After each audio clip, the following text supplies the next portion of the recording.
दिल्ली के दंगल में अखिलेश मुलायम के उस धोबी पछाड़ दांव को आजमाने की तैयारी में है, जिसने कभी मंडल बनाम कमंडल की राजनीति में समाजवादी विचारधारा के लोगों को सत्ता के ऊंचे मकाम तक पहुंचा दिया था। ये दांव है केंद्र और राज्य की राजनीति में भाजपा के विरोध की सियासत में खुद को प्रमुख दलों में शुमार करवाने का। मुलायम सिंह यादव की अगुवाई में समाजवादी पार्टी हमेशा कांग्रेस के साथ और कांग्रेस के खिलाफ खड़े होने के लिए एक लक्ष्मण रेखा का पालन करती थी। मुलायम राज्य की सियासत में कांग्रेस से दो हाथ करते तो केंद्र की सियासत में वक्त बेवक्त कांग्रेस का समर्थन करते दिखते। ये समर्थन ज्यादातर धर्मनिरपेक्ष दलों की एकता के नाम पर होता था। हाल के दिनों में सपा जिस लीक पर चल रही है उससे साफ है कि वो एक तरफ यूपी में कांग्रेस के साथ हाथ मिलाने को तैयार नहीं, तो दिल्ली में बड़े मुद्दों पर सरकार की मुखालफत में विपक्षी एकता के नाम पर कांग्रेस के साथ खड़े होने से भी गुरेज नहीं। अब सवाल है कि क्या केंद्र में गैर कांग्रेसी विपक्षी दलों के जिस महागठबंधन में अखिलेश जुटे हैं, समय आने पर वो उसका चेहरा बनेंगे? जब एबीपी गंगा ने अखिलेश से ये सवाल किया तो उन्होंने साफ मना कर दिया। एक फेस तो है अखिलेश यादव। देखिए, हम फेस नहीं हो सकते। हमारा समाजवादियों का काम है उत्तर प्रदेश से भारतीय जनता पार्टी को हटाना। अब ये तस्वीर देखिए, एक तरफ अखिलेश यादव तीसरे मोर्चे की तैयारी में जुटे हैं, तो दूसरी तरफ कांग्रेस की पहल पर बुलाई गई विपक्षी नेताओं की बैठक में सपा पूरी गर्मजोशी के साथ भागीदारी करती दिखी। अब सवाल है कि सपा अध्यक्ष का आखिर 2024 में भाजपा के खिलाफ लड़ाई का एजेंडा क्या है? क्या है इसकी रणनीति और क्या है इसके लिए चक्रव्यूह प्लान? हमारी समाजवादियों की कोशिश होगी कि उत्तर प्रदेश में भारतीय जनता पार्टी को रोकें। ये बात अभी की नहीं है।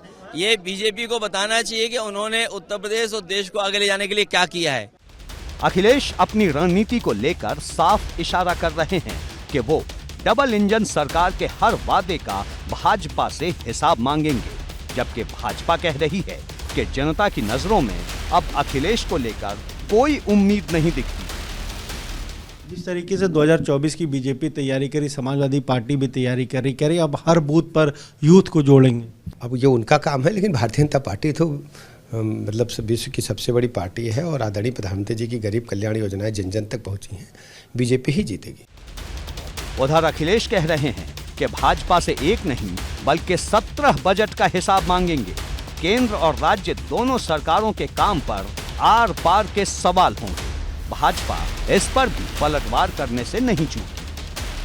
बीजेपी के लोग कुछ जानते नहीं है, न कुछ काम करना चाहते हैं, न मदद करना चाहते हैं। इन्हें हिसाब देना पड़ेगा 17 बजट का, 10 दिल्ली के बजट और 7 ये बजट। कितने बजट हो गए? 17 बजट का इनके पास हिसाब नहीं है, इसीलिए उल्टी बातें कर रहे हैं। 2022 के चुनाव में 6 महीना पहले सरकार बना रहे थे और उन्होंने अनाउंस भी बड़े बड़े मंचों से कर दिया था कि मेरी सरकार आ रही है, और उसके बाद प्रदेश की जनता ने उनको क्या सबक सिखाया है, तो उससे उनको समझ लेना चाहिए। और 2019 में सपा और बसपा, उससे बड़ा कोई गठबंधन नहीं हो सकता है।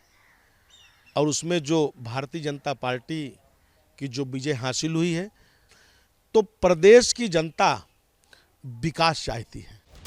साफ है कि मुकाबला आर पार के दौर में बढ़ रहा है, इसलिए अब अखिलेश की पूरी कोशिश रणनीतिक उलझन को खत्म करने की है।